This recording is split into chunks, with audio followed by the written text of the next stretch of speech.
My name is Paul Nunes-Dier. I'm a certified professional facilitator from the IAF, which stands for International Association of Facilitators. Since 2018, I've started a book series on architecting collaboration, and my latest book, in co-authorship with Martin Duffy and other renowned digital facilitators and guest co-authors, is titled Beyond Virtual Meetings. It's all about the importance of the digital tools that can extend and augment the power of you as a facilitator and a meeting host in virtual online meetings, but also on the hybrid meetings that are going to be so much needed in this post-pandemic era. Along with my co-author Martin Duffy and esteemed PhD colleague, we host Talk to Your Meeting Doctors, a series of hosted conversations with meeting experts that can advise you about how to transition to this new normal and take advantage of this incredible once-in-a-lifetime opportunity to make the organization of your meetings more sustainable and effective. Please stand by as the next show will start momentarily.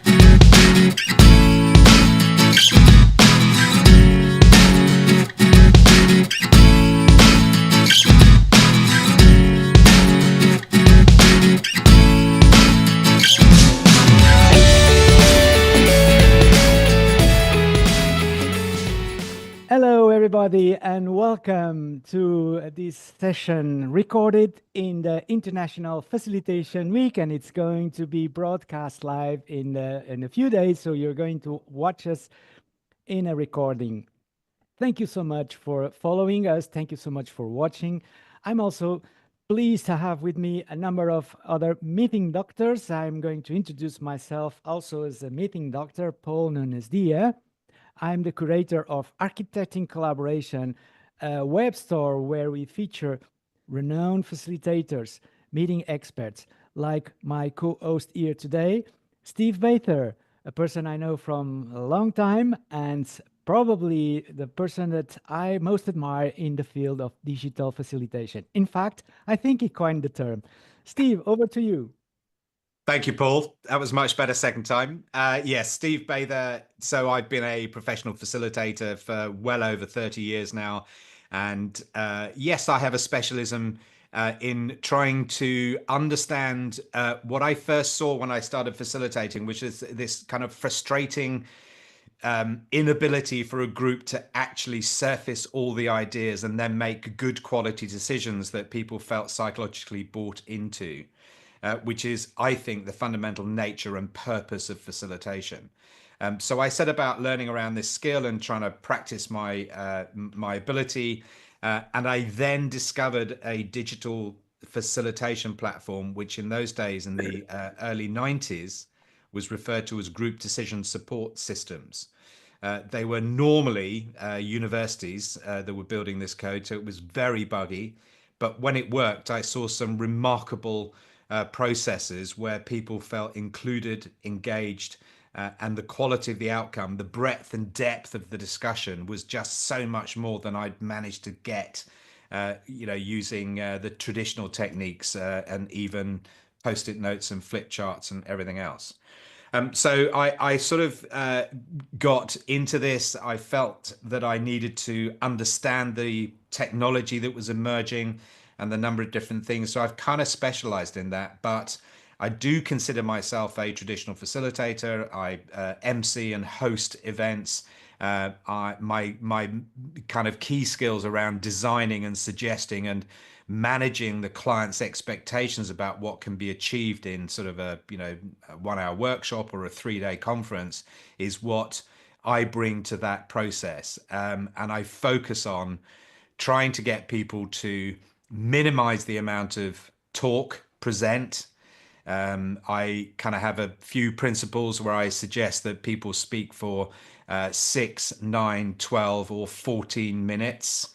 And I give those odd numbers so they don't think, oh, yeah, I've got about 10 minutes, or oh, yeah, I've got about 20 minutes. I can just rattle through my 74 PowerPoints and they'll be fine.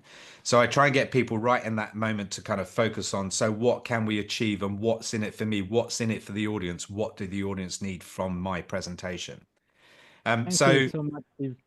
did Let's you, have a round. Let's have we're a going to big go around round the table. Fine. for the table, and then over to you to show us a little bit the process. So who's going to introduce herself or himself next? Anyone? Alphabetical order. David, come on. Me, okay. Hi everyone, I'm David Bishop, based in the north of France, but originally from Ireland. I've been in France now for about 25 years. Started teaching English in 2001 for the Chamber of Commerce in Lille. Quite an intensive experience teaching face-to-face with 35 to 40 hours per week for 10 years. That's where I discovered facilitation, because I had clients who were very good speakers of English, French people mainly, who were very good speakers of English, and I ended up basically, hosting what were meetings in English and talking to them completely objectively about their issues. I had no idea that facilitation existed at the time. This was maybe going back about 10 years or so.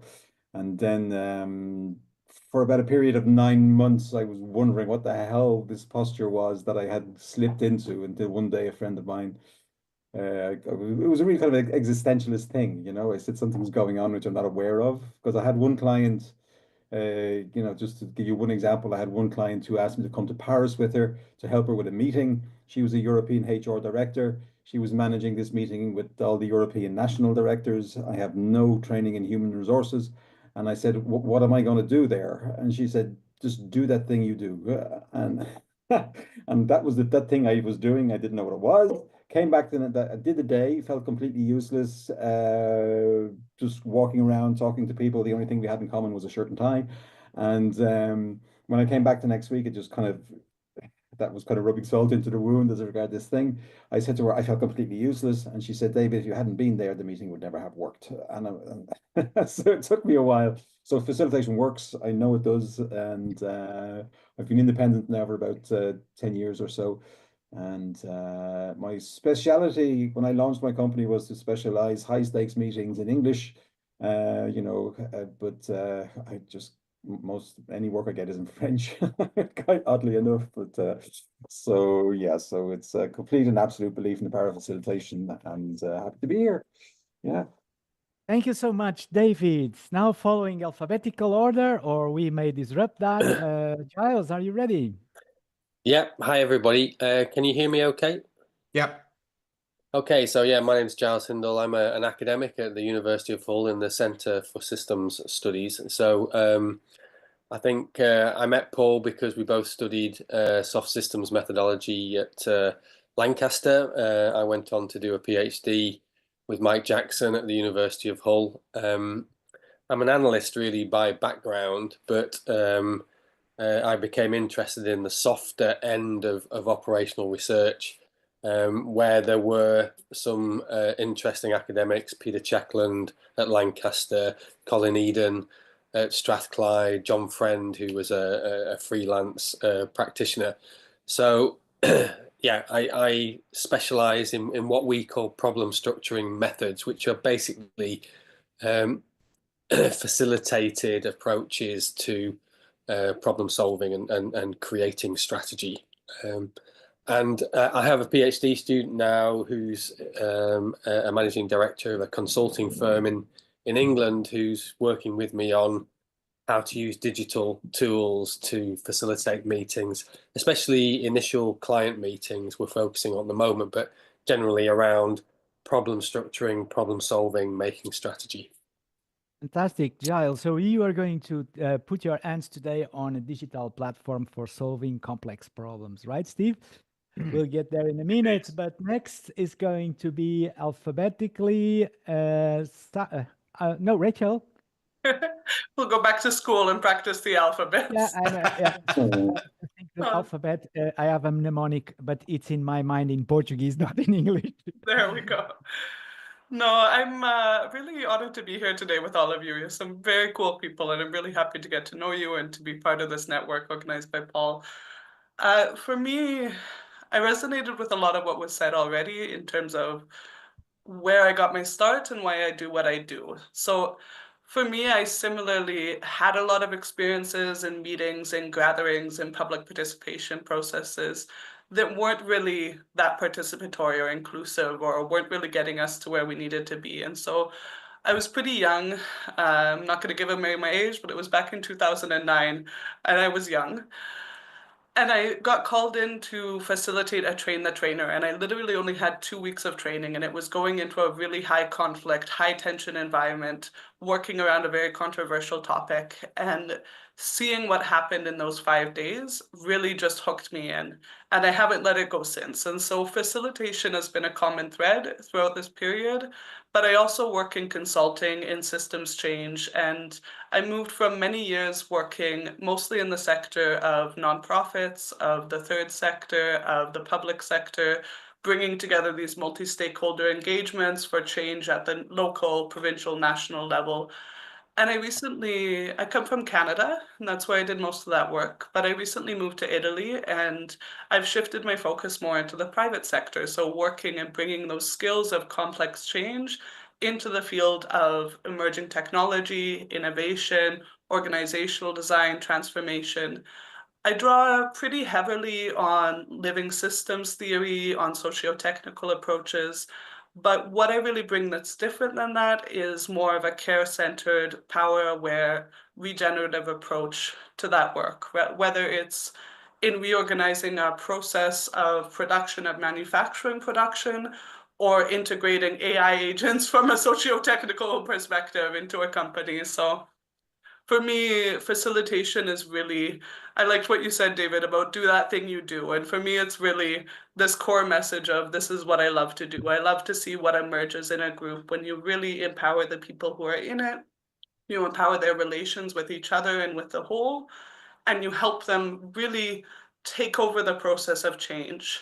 That idea that the process you use to reach the future is the future you achieve. So I really see myself as a steward who helps people with that process so that they can create the future that they desire. So yeah, it's my quick overview.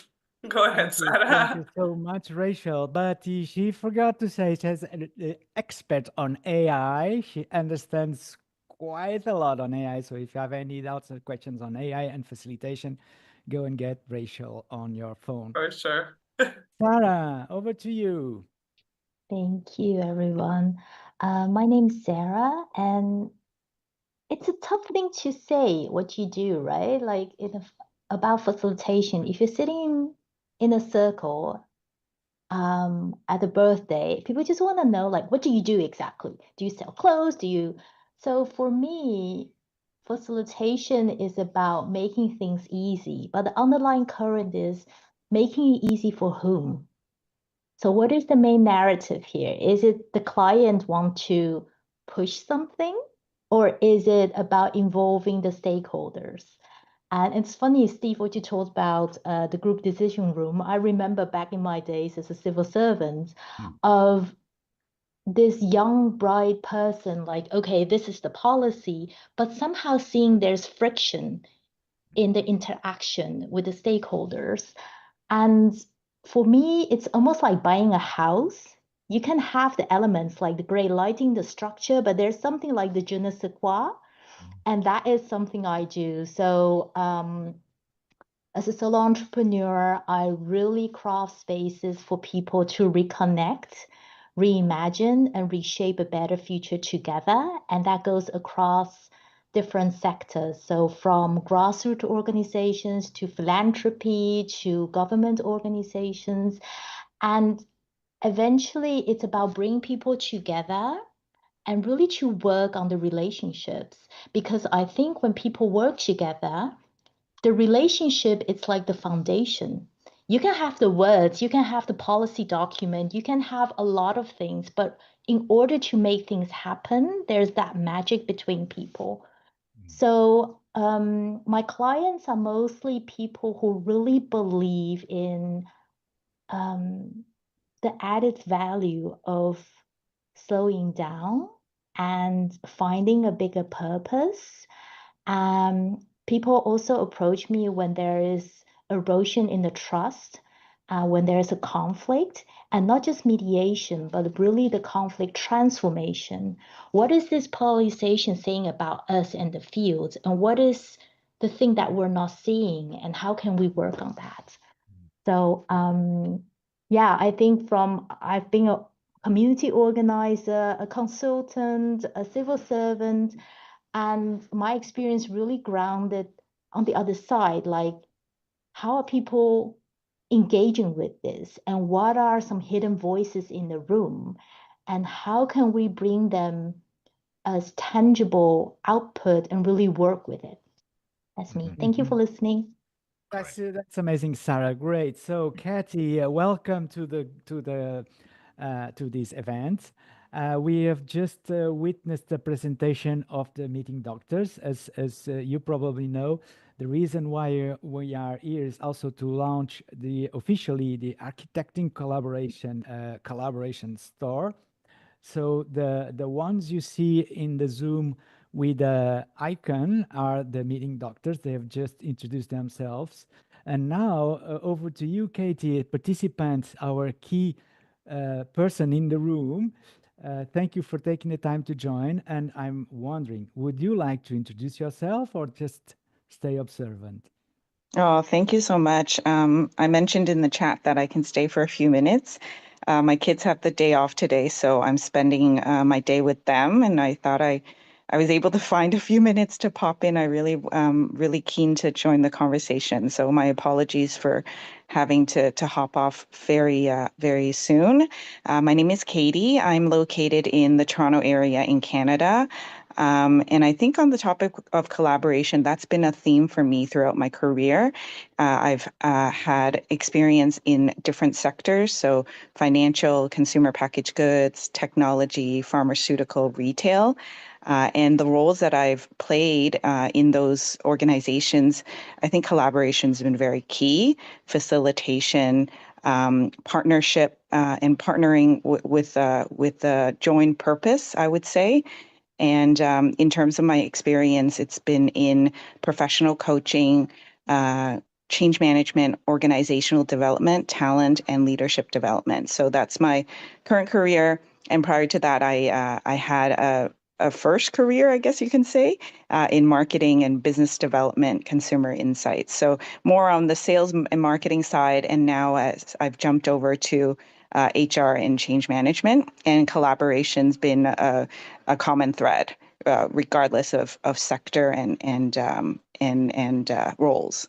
So, and I love working with people, and I heard that, even in the introductions here, that being people first in the work that we do is very important. So that's something that I heard from a few of you when I first joined. So thanks so much for having me. My pleasure, Katie. And on top of that, a mom, right? Yes. Yeah. Yes. Oh, yes. Yes. The many careers, many jobs. Thank you for that, Paul.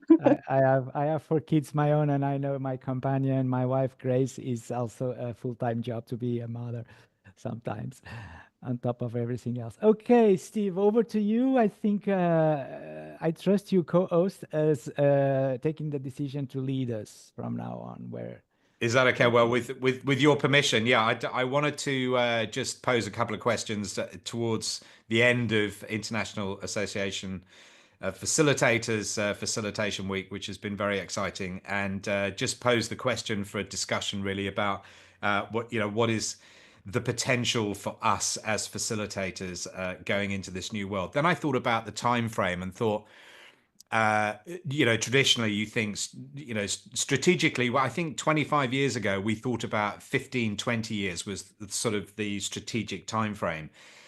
Much more recently, I've been talking about 3 to 5 years, which is about what organizations can kind of handle in terms of, the future and thinking about where they might be.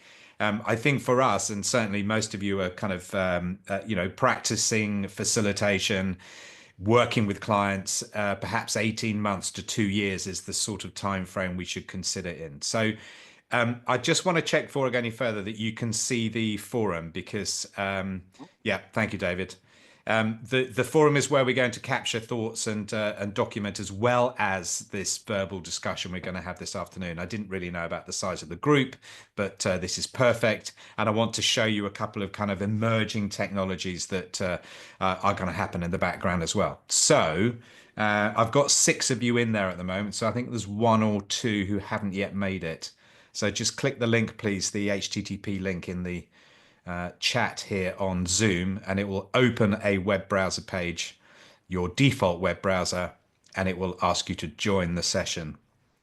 And then you will see a slide. So and we must join the slide. We must click on the slide and join that space. yeah. So So this join is session. You see the first slide. Yeah. This is a little like a mural organized in a different way, right, Steve? Correct. Yeah, Muriel's a great tool. Yeah, and see, you can see on the right-hand side. So if we had 300 people in this room, then of course, getting people to kind of, you know, be brave enough to put their hand up and ask a question, particularly a perhaps controversial question or a question that might expose their lack of knowledge to the rest of the group, means that we're very unlikely to get that question. And of course, those questions are the key questions. So here, what you can do on the right hand side is add a comment or question or reflection as you're listening, and contribute anonymously. And anonymity is the kind of baseline here. So just find your way to that your comment box at the bottom of that screen. Some of you looking at smaller resolution screens might have a blue circle with a white plus button in it. That will open the dialog box and you can type away. And you can see a few comments in there already. Okay. I'm going to flick through these slides. So what I thought we'd do is our interactive discussions, 20 minutes or so, maybe 30 minutes, to share our experience of what's possible for the future of facilitation. So what we're going to do is going to have a discussion. We were going to go into breakouts, but I think we're going to stay together, and just share our views in terms of expectations about the future of professional facilitation, what's in store for us, reflect back on the changes in the last couple of years and just try and extrapolate that out a little bit into, you know, what next, what's going to emerge from our experience and learning in the last few years. Highlighting trends, emerging technologies, tools that perhaps will prevail. You know, there's always a myriad of tools that appear to potentially solve one or a set of problems that are faced by any particular industry or profession.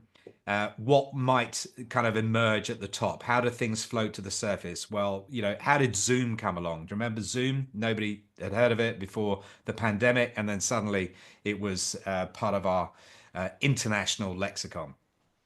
And then, so what about us? What is our role in the future? So those are the kind of 3 things that we're going to try and achieve in this short discussion. We're going to also try and reach consensus on what the most impactful trends for facilitation are. I'm going to show you that process. And again, reflect on the impact as us professionals, and perhaps identify some of the traits or the training or the experience that we need to pick up in order to be relevant in the world that we're moving towards. And perhaps just as a final takeaway, what's the kind of 1 or 2 things that you might do to kind of, you know, reach one of those objectives that we've decided? What might you commit to yourself to learn or practice or, you know, pick up on? So that was our process. Forget the 3 breakouts. We'll stay together. So tackle 1 or more of the topics. We'll see when I show you the topics.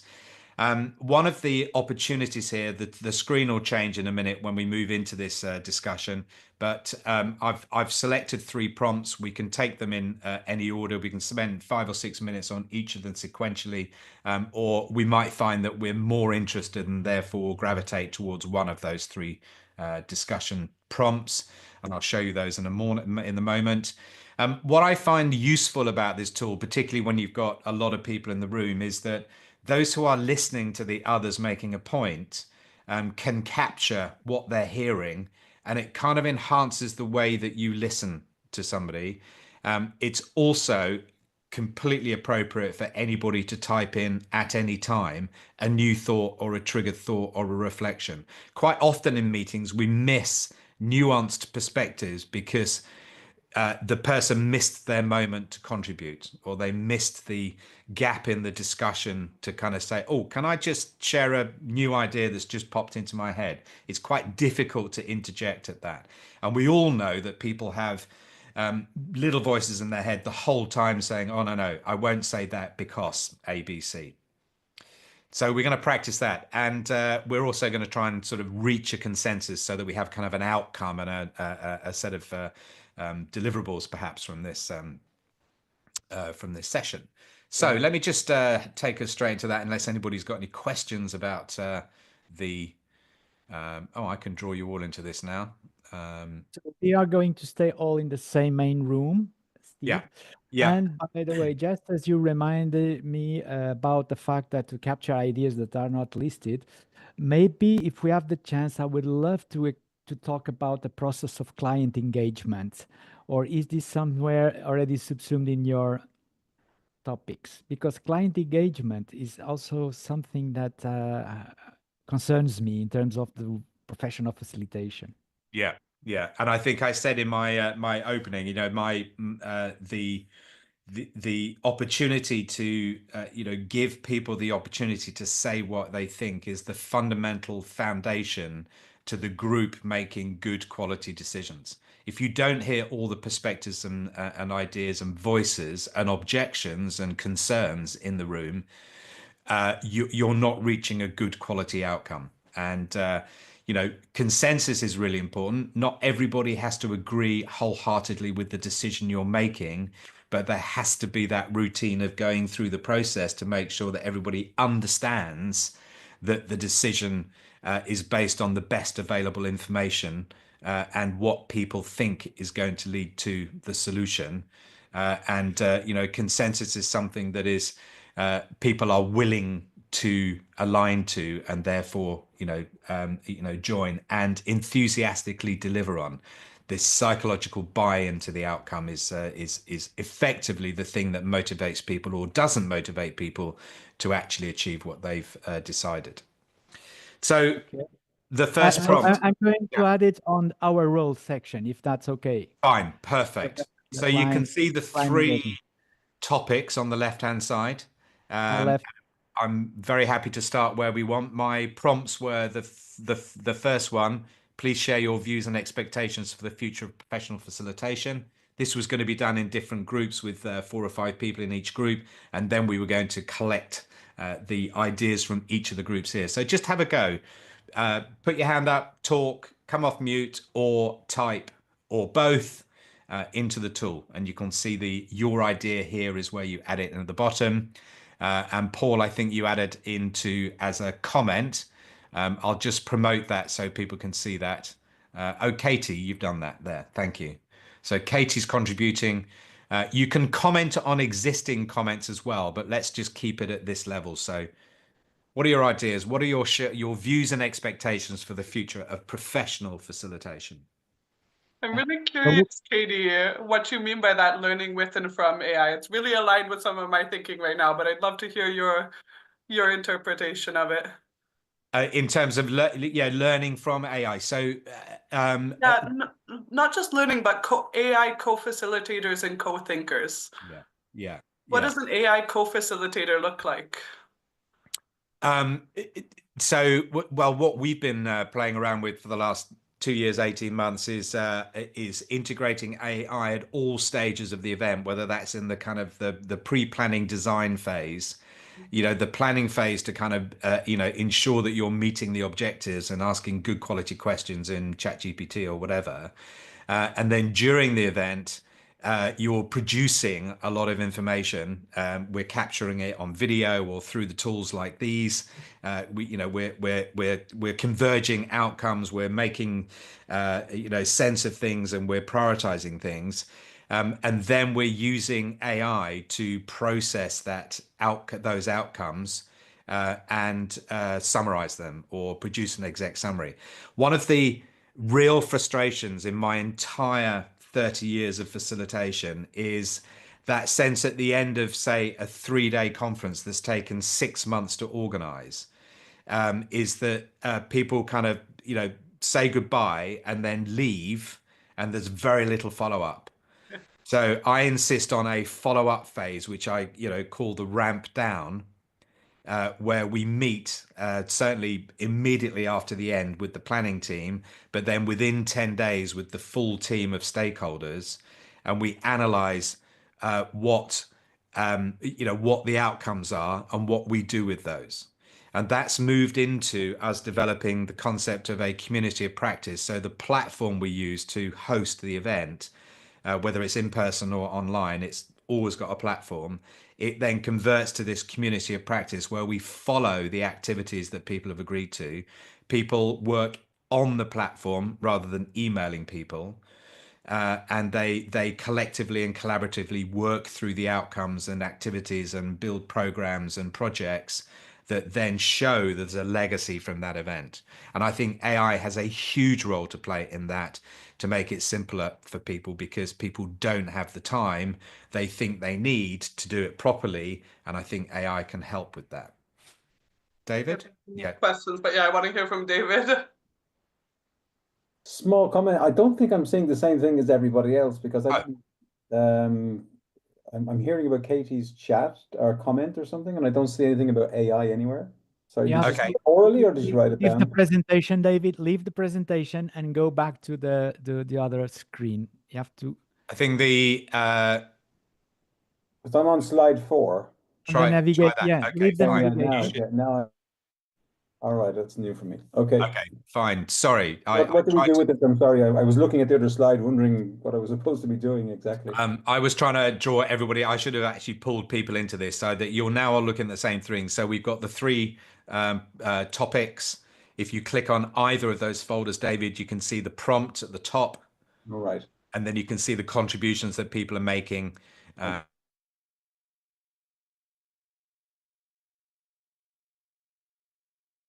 Unique content and so on. So yeah, I wanted to build on what you were saying, because I'm asking this question because it's totally my obsession in this moment. It's not the essence of what I do, but it's become just this fascination for me lately. And obviously, part of that is through the IAF group on AI.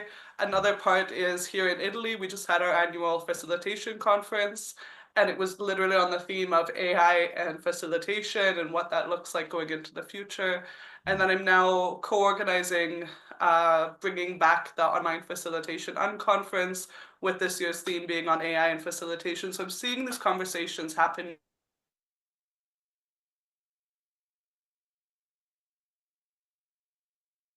AI. And a lot of people are really quick to lean into how they can use AI before a meeting, in the preparation, as a brainstorming partner, as a design partner. I'm seeing a lot of people who are seeing its utility and value for the follow-up, for putting things into, to categorize information, to write reports. I'm seeing a lot of that. I'm seeing some, and we actually saw that in the State of Facilitation report as well, that some people are starting to put AI in the room when we're actually facilitating and working alongside it. Yeah. But there's still a lot of hesitancy there. There's still this feeling that, like, well, that's not real, that's inauthentic, or I don't know quite what it is. And I'm curious how that will emerge now that AI agents are coming out, now that there's this whole other world of AI that we're on the cusp of, that goes so far beyond generative AI. And for me, the thing that pops into my head was actually where I met Paul was when I was building an online facilitation, virtual facilitation toolkit back in 2019, before the pandemic. And in those days, it was, I think, in a similar state as we are right now around AI being in the room. Because people knew something about online facilitation, they kind of had experienced it or played with it, but there was still this bias that said, no, but that's not the same thing as facilitating in the room. Then the pandemic hit, and everyone had to take it on by necessity. And then now I think we've gone from one extreme, another extreme, we found that synthesis where people see the value and unique aspects both of online facilitation and offline. And right now I'm actually writing an article on the intelligent age. And that's why the way you phrased it, Sarah, was interesting to me, because I'm talking about this intellectual thought to shift from viewing AI as a tool to be mastered, to optimize, to serve you, to something you co-collaborate with and co-create and co-evolve with. So it's something that I'm fascinated. I'd love to hear whatever thoughts you guys have related to that, to how our actual relationship changes from one of master to one of collaborator. Anyway, that's my nerdy fascination right now. Rachel, brilliant. Thank you. Paul? If I may, Steve, I love the comment by Sarah on using the example of the chef facilitators, the chef, Sarah. Well put. And in a sense that let me share here a provocative thought for all of you. So let's think that if someone hires a facilitator as someone who is going to design the process for a better group decision making, right? So that's my school of thought as facilitator. I come from Steve from the works of Arizona. Yeah. Arizona University and group decision process. So if we are hired to facilitate a process for collective decision making to be perfect, to be optimized. Now, this is the provocative thought. Now, for a CEO, for a manager with a powerful AI tool, she or he can ask the tool and the decision will be made. So no need to have a group process, no need to have a facilitator. So that's one provocative thought. But on the other end, what Sarah wrote about Chef and about the fact that what is it that AI is never going to replace, right? And I'm seeing that there are these problems of distrust in a team and gray areas and that's the kind of work where I don't see an AI agent being able to deliver as well as a human facilitator. And I'm thinking about the outcomes that Sarah delivers to her customers would never be possible to be achieved with the AI robot. But that's the provocative thought for the group. Yeah. Just a very quick thought. So far now, but if you look back 18 months at what's happened, there is, we are in a geometric expansion of AI. So who knows what the capability will be. Rachel, Rachel next or Sarah? Sarah was next. Yeah, thank you. So, I mean, when it comes to AI, I'm even thinking of like the practical stuff that we're doing, as in, indeed, are we using it to extract like a, transaction? And in the things that we try to do as a facilitator, when it comes to activating the collective wisdom, it means respecting the partners and really seeing like how can we make each other better in a way. So not just like ask EI to do this for me, to analyze this for me, but really, because I remember there was this one podcast on being, and it's about, let's say, the spiritual part of the AI, of how does AI challenge us to be better human beings? And instead of being threatened by it, really see like, what is the essence of humanity and what is the lesson that we haven't learned yet? And how can we cultivate in a way a different relationship with the AI that will really embody the values that we're trying to convey through all these gatherings or tools or whatever? And because AI can also really be utilized in sectors where there is literally not a lot of budget to hire us. So let's say, how can we take advantage of the opportunities and go into the field not driven by fear, but driven by a hopeful future, and how to involve the different possibilities along the way. Yeah, that's me. Rachel. No, honestly, you said way better exactly what was popping into my mind when I heard that word replaced. And I think of a lot of these fears that come out and will it do our jobs better? No, will do our jobs better. And I really like what you said about how it can help us be better and that essence of who we are and the lessons that we're learning through this and how it's rooted in our value. But for me, there's this other question too of like, related to that, how can we be better? It's like, what can be created?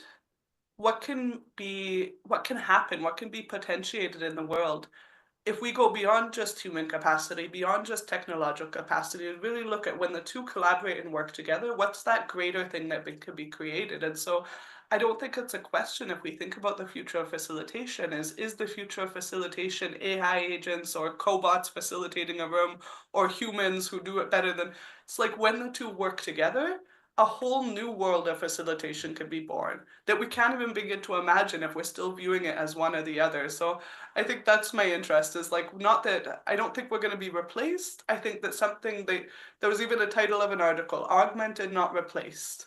And it goes beyond just augmenting our capacity, but potentiating something entirely new that I'm very curious to see what comes out of it.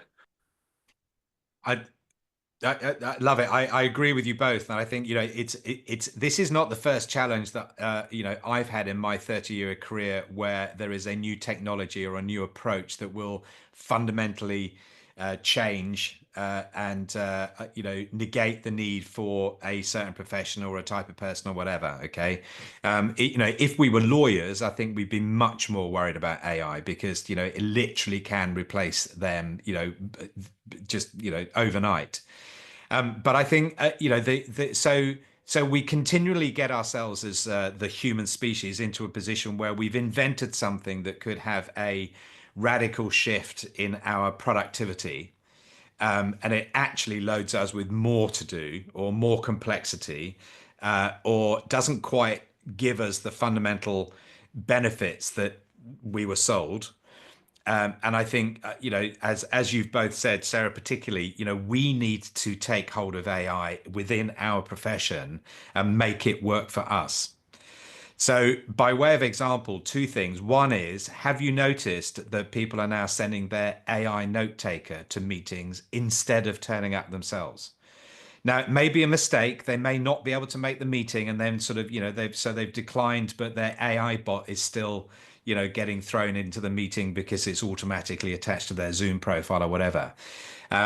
However, I think if people do that, then they get a nice email saying, here's the summary of the meeting. Oh, I don't need to go to that meeting anymore. I can just send my AI bot. I'm kind of, thoughtful about that. Don't have a view as to whether that's a good thing or not. The second thing I wanted to share is one of the really specific benefits that we create in our conferences. We recently did a conference on illegal wildlife trade in Singapore for the Asian region. And we had a whole multitude of stakeholders, from police and international organizations to government to tools and technology manufacturers, to help enable people spot illegal traded wildlife goods and products. And we produced videos of every session. There were very few there were short presentations, quite a lot of them, but lots of workshops and multiple streams and so on. Everything recorded. And we used a tool called Cast Magic, which you may not have come across yet. But it gives you just in seconds, a complete transcript of the video that you load, which you can still watch. And then it gives you a whole load of AI prompts that are preloaded. What are the key outcomes from this? What are the conclusions from the session? What are the macro outcomes from the organization? What's the exec summary and so on? Literally gives you that.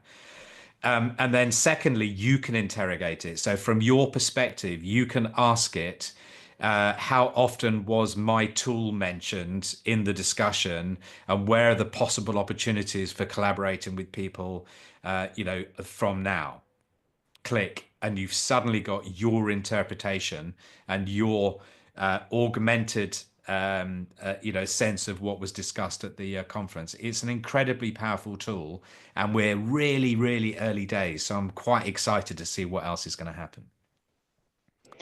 Just a random thought. I'm even thinking about those AI bots. And I mean, I've come across people that don't even know, like, how do I turn this thing off?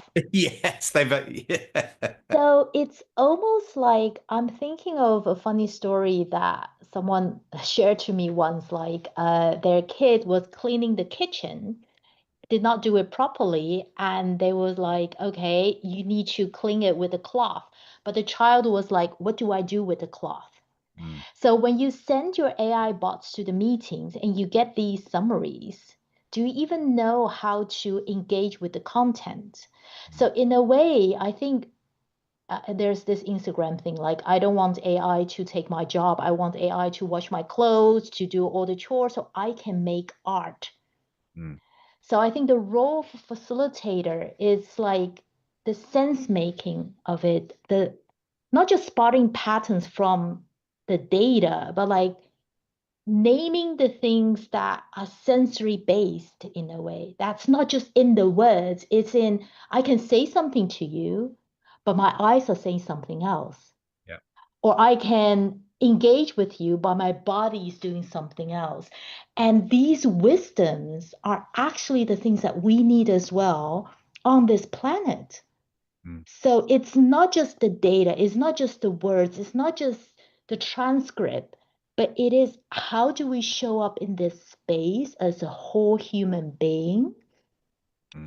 And I think because of, and Steve, I hear what you're saying, like the humankind has encountered a lot of different innovations, and some of it, really changed the field.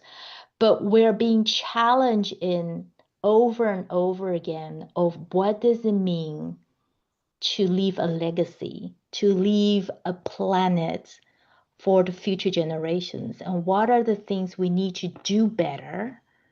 And I think a part of it is really about these indigenous wisdoms, the things that they are lost, that are wiped out, and how do we include them again?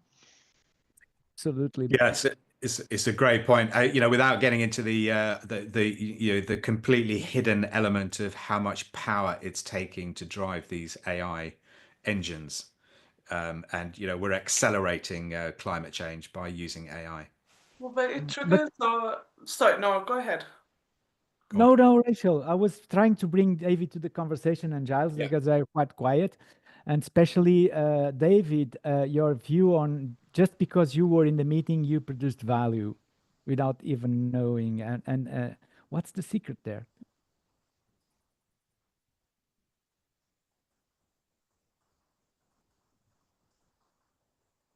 David, are you there? David is no longer here, but Giles, maybe your videos. Any comments so far? Sorry, yeah, I was just, I mean, typical academic. I was trying to read all of the contributions while I was saying, shut up, everybody, while I read all this stuff. Obviously, it's difficult. People are talking. So, what was the question? Well, how do you provide value to your customer, Giles? Just by showing up? Boy, that's a big question, Paul. I mean, I think that's what we're trying to understand. I mean, in my research community, so I academically, I publish in operational research as a research community. Now, I suspect that, I suspect facilitators may associate themselves with other research communities, but the operational research community is obviously a data science analytics community. So I did data science and analytics as an undergraduate. So we are analytical. So we're probably at the analytical end of the spectrum of facilitation. So we naturally tend to be more interested in techniques and tools and analysis than we are in facilitation. And even to the extent where people like me probably don't want to do it. So for example, it was very difficult for me when I started switching over more to facilitative approaches. That was really tough for me because I was used to sitting in the back office on Excel, doing the analysis, getting the answers.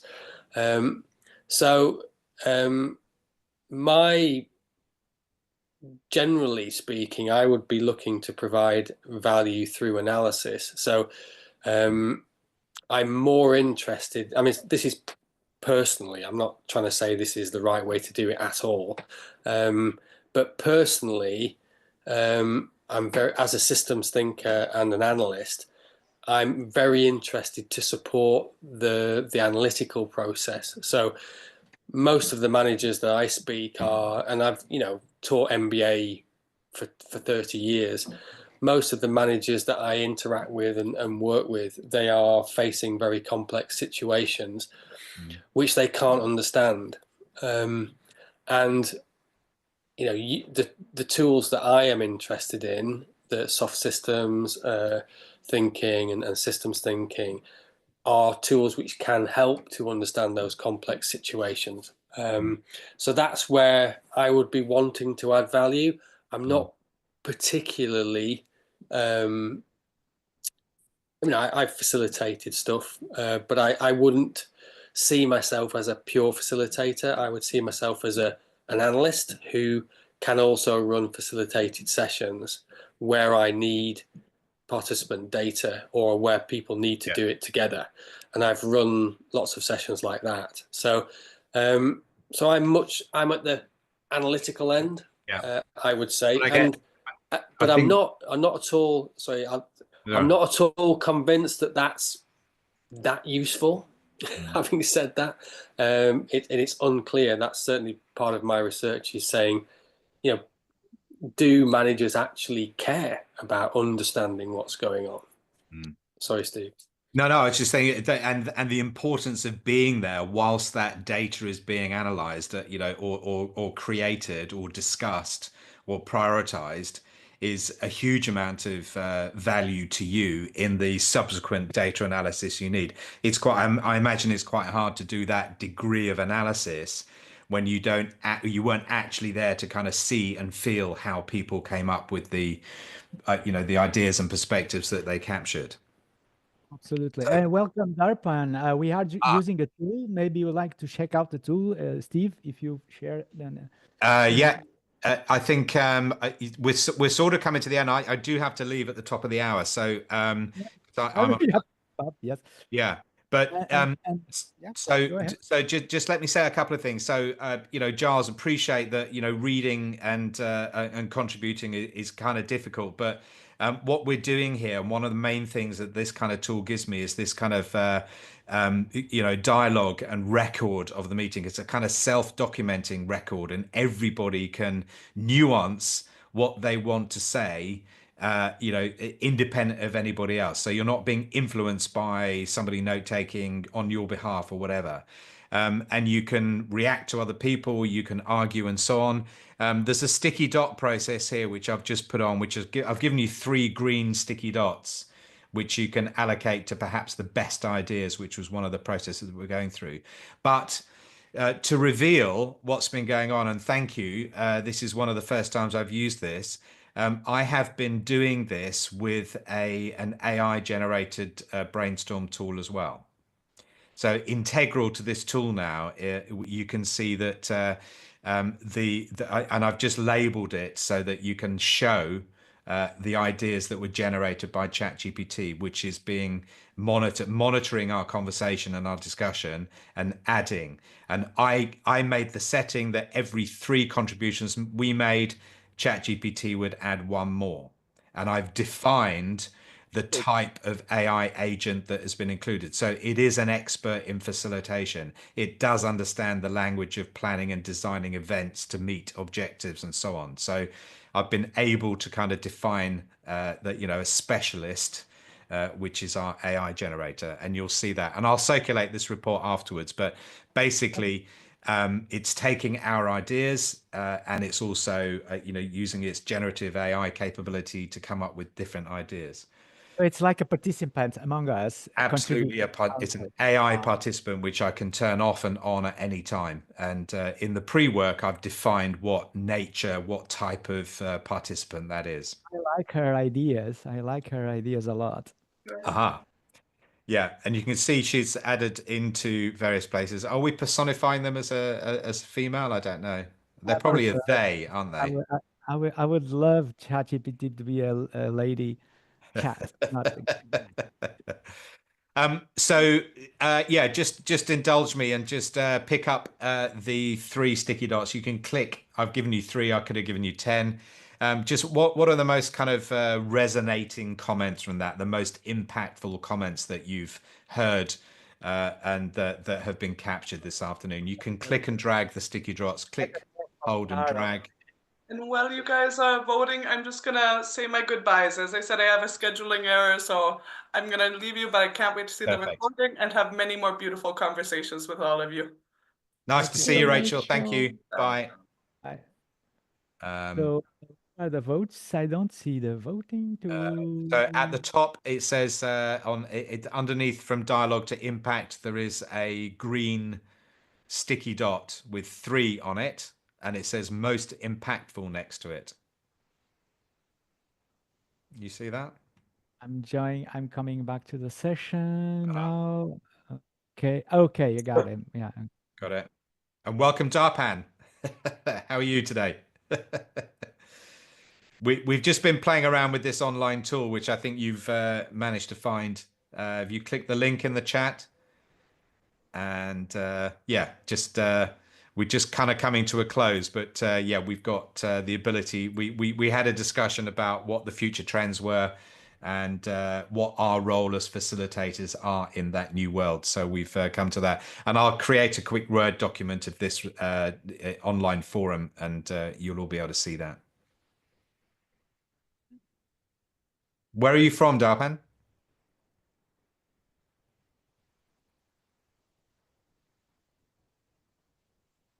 Find the mute button. There it is. I'm from India. I'm in New Delhi, NCR. Actually, it's called National Capital Region. I was dabbling into too many windows, you know. Okay.